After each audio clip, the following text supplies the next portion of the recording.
A mislim kako žene vide medije, znači 80, tipa cure s novinarstva koje dolaze na televiziju na praksu, 80% njih, daju im onaj papir da ispune kao u kojoj redakciji bi htjela raditi. 80% ih je htjelo raditi praksu u glamuru, znaš, njihova slika žene u medijima je ona Josipa ili kako li se zvaša. Mislila sam, razmišljajući o toj emisiji, da vidim sa Sanjom Sarnavkom, kao osobom koja je 10 godina aktivistica, feministica, najviše se bavi onako ženskim temama i uopšte pravima žena i negde ovom temom žene i medije.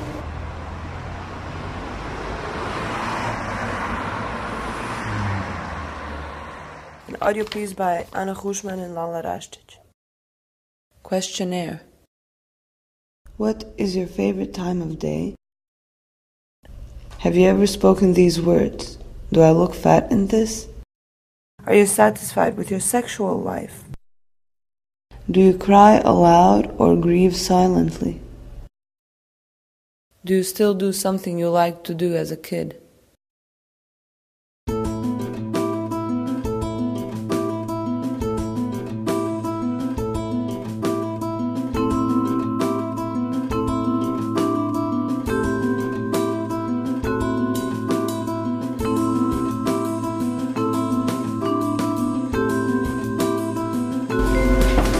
Ajde, upadaj, raskomoti se, gledaj šta je. Domaćica pripremila cijelu noć, sam Bob Frost tijesto pekla, odmrzavala.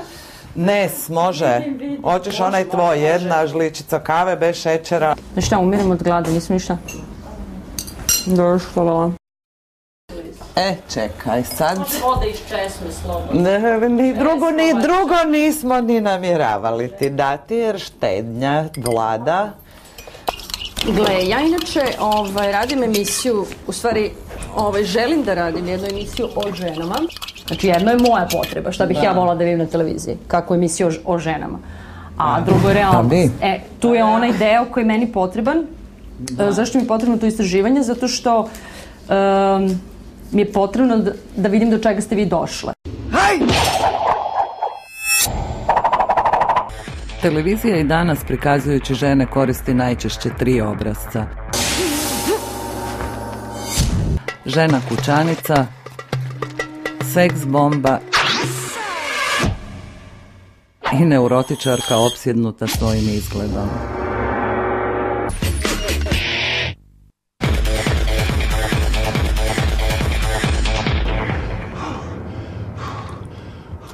Proveli smo istraživanje na području cijele Hrvatske jer smo htjeli saznati što žene gledaju na televiziji, što o tome što gledaju misle i što bi u stvari željele gledati.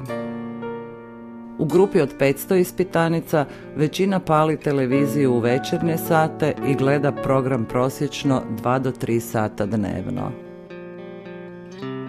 Najviše ispitanica, 33%, prati filmski program, a 20% informativni.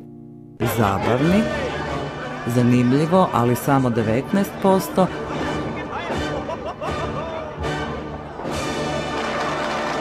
a dokumentarni 13% anketiranih žena. Žene u Hrvatskoj smatraju da je previše senzacionalizma i ispraznosti na televiziji. Žele gledati kako žive obični ljudi.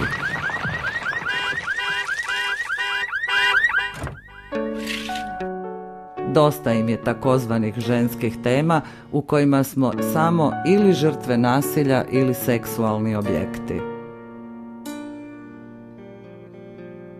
Ovo istraživanje pokazalo je jasno da žene žele drugačiju televiziju.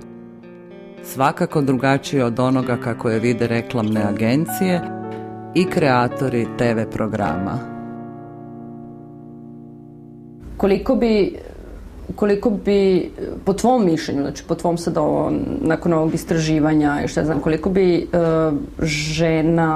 koliko ženama nedostaje takav neki dokumentarni sadržaj, znači oni koji bi zaista slikao prave ljude, Znači, ja se mislim ti da zaleči. nedostaje i ženama i muškarcima. Znači, u principu, važno je, meni se čini ovo kad si mi pričala o tome što imaš ideju, mislim da li sad to zvati žensko ili muško ili opće ljudsko, ne znam što. Mene definitivno uvijek me fascinira, mislim kako se stalno ide ono ljepši spol, pa nježniji spol, pa ne znam što, a ne pokaže se život stvaran žene koje se dižu u 5 ujutro, koje tegljače na rukama svoju djecu u vrtiće, pa jure onda na posao, pa rade 8 sati, kad vrlo težak i fizički posao, medicinske sestre. Meni konkretno je onako prilična nedoumica ako recimo se stereotip domaćice isključi, ono kao odjednom se pojavljuje u recimo Srbiji, znam da postoji onako talas onih mladih devojaka, biznismenki, ali one stvarno jesu, one su hiperpametne, one super izgledaju, one su užasno probitačne. Ili tako ili nikako. Sad, da li se u stvari, sad je ispalo da se taj, po meni bar, ja to tako vidim, ok, taj stereotip ono domaćice, kao bljak, fuj, to odbaci, sad ovo je zamena. I meni izgleda, šta je tu između? Znaš, ispalo je da je žena postala rob svojih alternativa. Mislim da ne bi trebao biti cilj da onda bude gomila usamljenih žena na kraju koje će biti osviještene, ali neće nalaziti ono što nalaze, nego bi ja voljela u stvari da se i u takvoj jednoj emisiji pokazuju drugačiji muškarci koji postoje. Vrčić za mlijeko je zadnji put upotrebljen nikad, ono. Na njemu ima nekih taloga.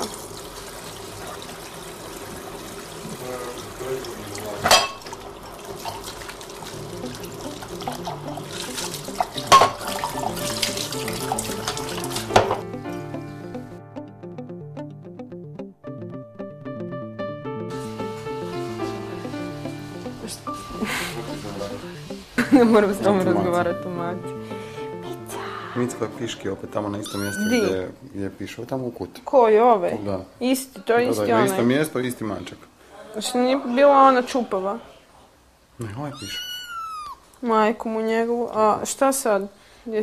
Pa sad ćemo to očistiti. A ne, tu je pišao. Da, tu piše. A tamo je pišao danas. Da, i tamo je pišao, ali sad tu piše. To je jučer piše isto. Ali on to super. To nam je super, najbolje. Dajmo mu strategiju s pjeskom pokušati. Gle, tu vidiš, tu se piše, ne tamo, tu. Kužiš, to podnjušiš da skužiš da ti je tu.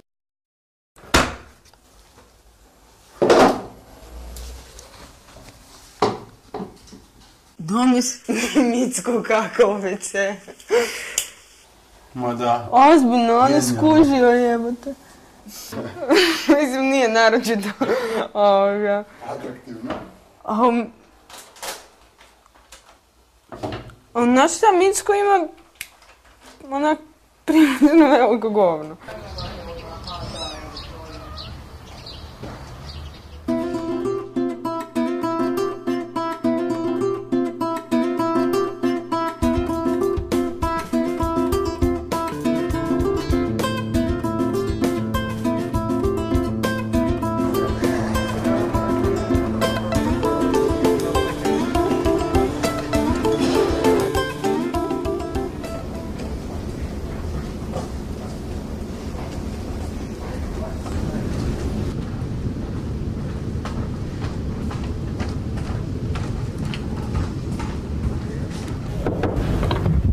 Dobar dan.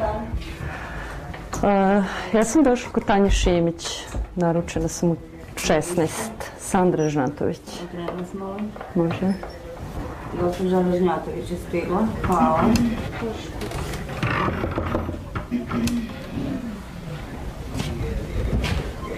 Dobar dan. Hej. Ćao. Molim. Halo? Pa samo malo pričekajte. Okej. Imaš konkretnu ponudu? Da. Da. Pa mislim, dobro, ovo je koncept, ali konkretno da, pilot će u stvari, pilot je konkretna ponuda, jel? Kad može u stvari da se vidi kako je to. Mogu pogledati? Može. Ženski potpis, Ok. Dobro, ovo mi je već konkretnije kad čitam ovaj... Sigurno. Dobro. Zapravo, meni je najzgodnije, ja znam da to onima koji ulažu nekakav novac u proizvodnju, relativno nezgodno, a obzirom da tranzicijom se približavamo onim zemljama gdje se posluje vrlo konkretno, onda i mi smo prelazimo polako na taj način poslovanja, da je meni najzgodnije vidjeti pilot projekt. Mene sad konkretno ovako zanima ovo što si mi rekla, to mi je značajno dosta i recimo zanimalo bi me koji su ti neki rokovi kada bi trebalo... Trebalo da stavimo. To vama ovisi. Obično ne postavljamo rok, zato što ne znamo sa koje mogućnosti producentska kuća ili producent ili režiser ili ponuđač ima. Ako bismo recimo doneli pilot, donesemo krajem, recimo ili u 6. mjesecu, krajem 6. znam da uglavnom tad je onako uvek ono frka, da. I recimo super sve 5. Da li to znači da onda možemo da uđemo u jesensku šemu? Ako je recimo taj ženski potpis i novi nekakav potpis u izraženom vizualnom, da pači. Ka tome idemo, da, to i mi želimo isto, baš to da postignemo. I novi pristup sadržaju, novi pristup vizualizaciji i dramatizaciji, cijele dramaturgije, cijele te priče, da pače. Mislim, zašto ne?